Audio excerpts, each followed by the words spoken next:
Well, actually, I am the sort of servant in chief of our son and of my wife. Both of them require help, and we are fortunate enough that we have helpers who look after them.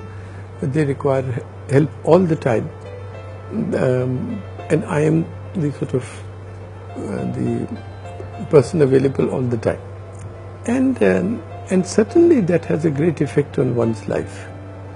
That to transmute, to convert suffering into service is one of the methods of therapy which I have seen demonstrate, I have experienced. To such an extent, as Mother Teresa would say, love till it hurts. We did not know. And I've done. Era also. So Well, no, we were in Washington. We did not know what it meant that he has a brain injury and what will be the consequence. And I remember a wonderful old man, Dr. Kennedy. He was the head of this neuroscience thing at the Georgetown University Hospital, where our son was born in Washington. And he's an elderly man.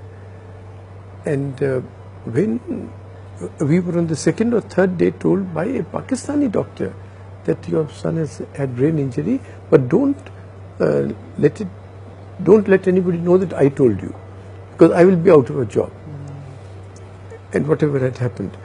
So by that time I had resigned from the World Bank to come back to India, because there was the emergency. I very much wanted to be here for a long time, certainly at that time. So we had gone to Dr. Kennedy, and I asked him, sir, I have resigned my job, and but if you feel that for the sake of the child we should remain here, I will try and get a job back and continue here. And he gave us advice which was among the most precious pieces of advice I received in my life. He said, you know, young man, I have not been to your country, but I hear that your families are very close, and it is that net of love and security which this child will require as he grows up. And that turned out to be the case. This was our parents' house. We lived with them. My mother-in-law gave up her own entire life and came and stayed with us for 25 years. And it was only because of them that we survived. And our child grew up.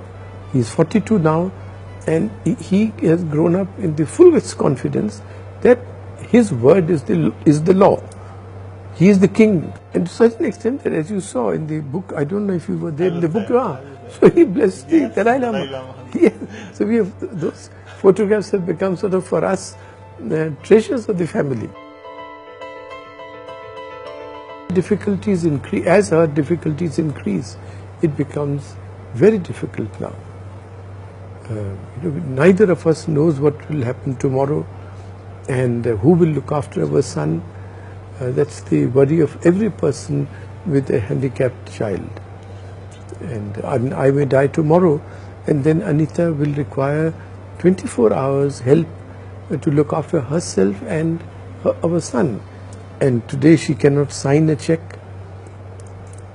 So we've had to set up a trust so that her sisters and her brother and Mrs. Bimal Jalan, her closest friend, they can then operate all our savings on behalf of my wife and their child.